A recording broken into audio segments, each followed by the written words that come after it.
So guys, samahan niyo ko today. Maglalakad ako para makabili ng aming dinner.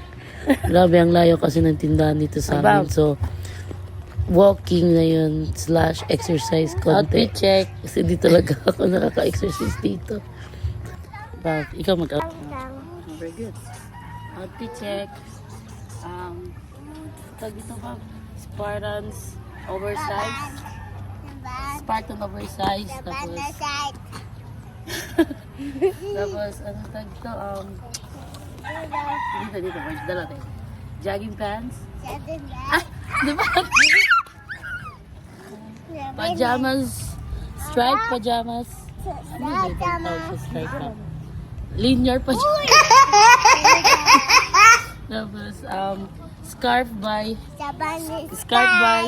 Dakak. Shirt by Oops. Tapos na kami ng outfit checks. Hey! Tara na.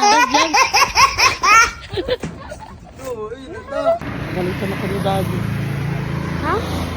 Pagalitan ako ni Daddy. Nagpaalam naman ako sa asawa ko, guys. Pero hindi ko lang sure kung alam niya bang maglalakad talaga ako. Jogging na dyan. Kasi ang paalam ko is may lakad ako, bibili lang ako ng ulam.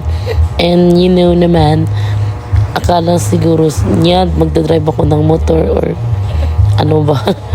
Pero sabi ko, lakad lang kasi gusto ko mag-exercise.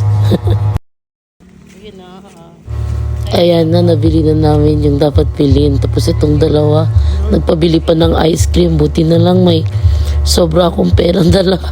Grabe. Huwag itapon saan-saan, babab. Binibidyo kita. Babab. Huwag mo yung tapon saan-saan.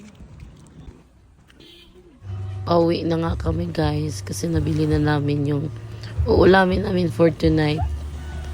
Ang nabili ko pala is sardinas. Sardinas kasi yung gusto kong ulamin. Masarap kasi yung pagkalansa-lansa nito. Nakaulam na ba kayo nitong sardinas? Hindi pa, no? Rich kid kasi kayo.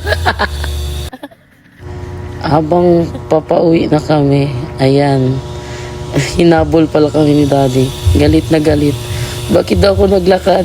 Ayan, sakay na. Tamang yaw-yaw lang sa akin. Ako lang ba? Pag pinapagalitan, tumatawa lang.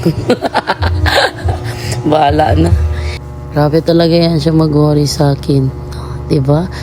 Happening here. Ganito lang, guys. Bye-bye.